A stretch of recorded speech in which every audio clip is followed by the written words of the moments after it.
आज भी आप अपने आसपास देखते होंगे ना कि दादा परदादा की जमीन है, लोग जो है यानी ओरल पार्टीशन कर लेते हैं, मौखिक बंटवारा परिवार में समझौता है, कोई दिक्कत नहीं है, भाई है चाचा है, बैठे और वो जो है एक तरह से जमीन का बंटवारा कर लिए, ये यहाँ पर ले लिए, दूसरा भाई यहाँ पर ले लिया।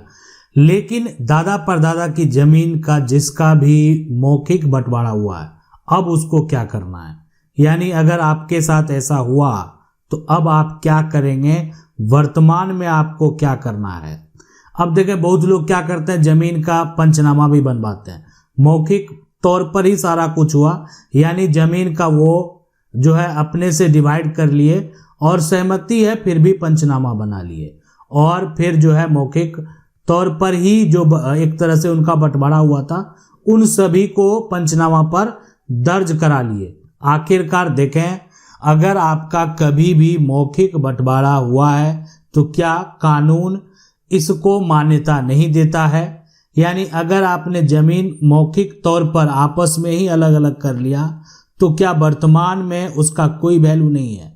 सबसे पहले देखें बात करेंगे, सबसे पहला यानी पोजीशन की कब्जा का, अगर आपने मौखिक तौर पर बंटवारा कर लिया लेकिन आपकी जो प्रॉपर्टी है वो अलग अलग है, यानी आप जमीन अलग खेती करते हैं, यानी आपका जो पोजीशन है यानी कब्जा अलग अलग है, और तो कोई दिक्कत नहीं है। यहाँ पर अगर ऐसा है ना कि पोजीशन आपका अलग अलग अगर है तो इसका मतलब क्या हुआ कि आपस में समझौता हुआ और जिसके हिस्से में जो एक तरह से मिला उस पर वो कोई मकान बना लिया, कोई उस पर क्या किया कि यहाँ पर खेती करने लगा, जिसके हिस्से में जो मिला अब खेती करके वो उपयोग करने लगा।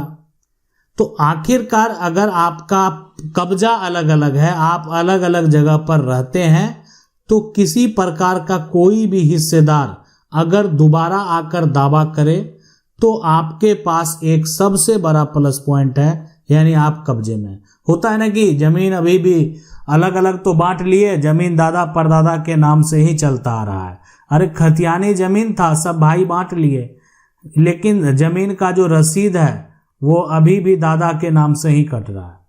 तो विवाद तो होगा। अगर मान लेते हैं कोई उत्तराधिकारी बोलेगा नहीं हमको फिर से जमीन का बंटवारा चाहिए, उसको लग रहा है कि ये जमीन जो है ना, ये वाला जमीन अच्छा है और इधर वाला जमीन उतना अच्छा नहीं है, तो उसको ऐसा लग रहा है कि ये तो ज्वाइंट में दादा परदादा के नाम से ही जमीन का रसीद कट रहा है, तो हमको तो फिर से बंटवारा चाहिए। और बहुत लोग ऐसे में जाकर पार्टीशन सूट में भी कोर्ट में कर देते हैं और बंटवारा करके जमीन जो है दोबारा अलग भी करवा लेते हैं।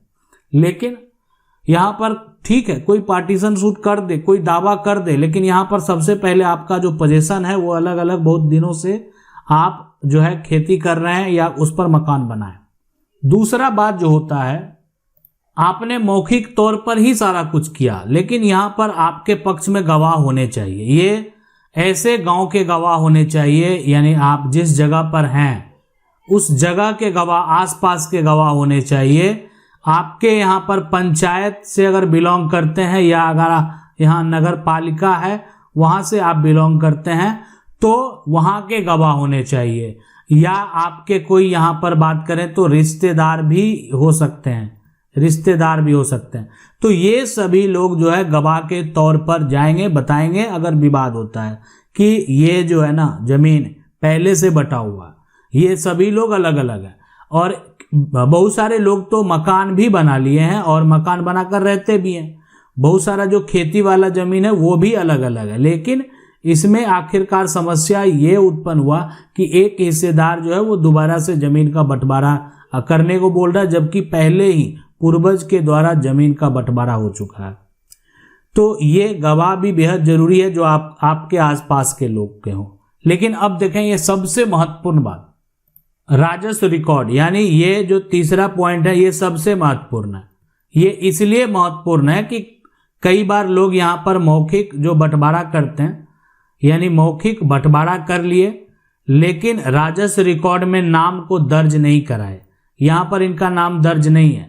लेकिन मौखिक बंटवारा करने के बाद अगर आपका जो राजस्व रिकॉर्ड है अगर उसमें आपने नाम को दर्ज करवा लिया तो फिर आपको कोई टेंशन नहीं होने वाला। इसलिए टेंशन नहीं होने वाला कि ये राजस्व रिकॉर्ड में नाम दर्ज कराने का मतलब है कि अब आपका जो पूर्वज का जमीन है उसका दाखिल खारिज भी अलग अलग हो चुका है।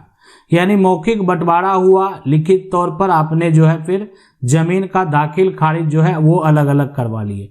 खतियान जमीन का हो सकता है ज्वाइंट हो, लेकिन म्यूटेशन जो है दाखिल खारिज जो है वो अलग अलग है। ऐसे सिचुएशन में अब क्या होगा कि दोबारा इस प्रकार का दावा नहीं किया जा सकता। तो राजस्व रिकॉर्ड में अगर आपका जमाबंदी अलग है, आपके चाचा का जमाबंदी अलग है, आपके भाई का जमाबंदी अलग है, तो ये दोबारा बंटवारा करने का प्रयास भी करेंगे तो फिर जो है पुराना बंटवारा इतनी आसानी से नहीं टूटेगा। ये कब टूटेगा?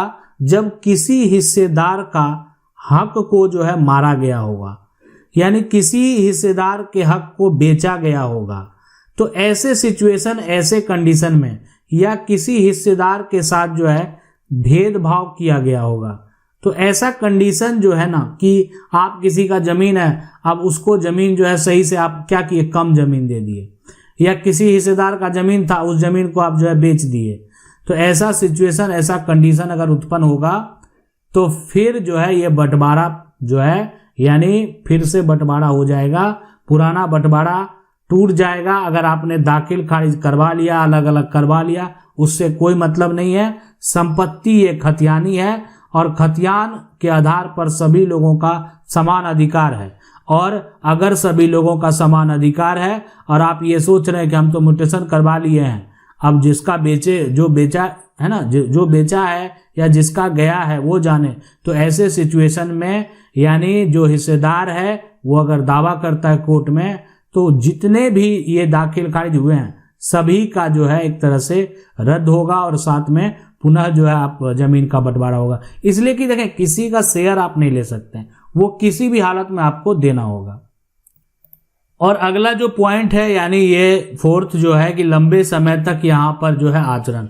तो आप कोई भी जो प्रॉपर्टी है उसका उपयोग आप कई सालों से करते आ रहे हैं और सभी लोगों ने उसका जो इस्तेमाल कर रहे हैं ना वो अलग अलग इस्तेमाल कर रहे हैं।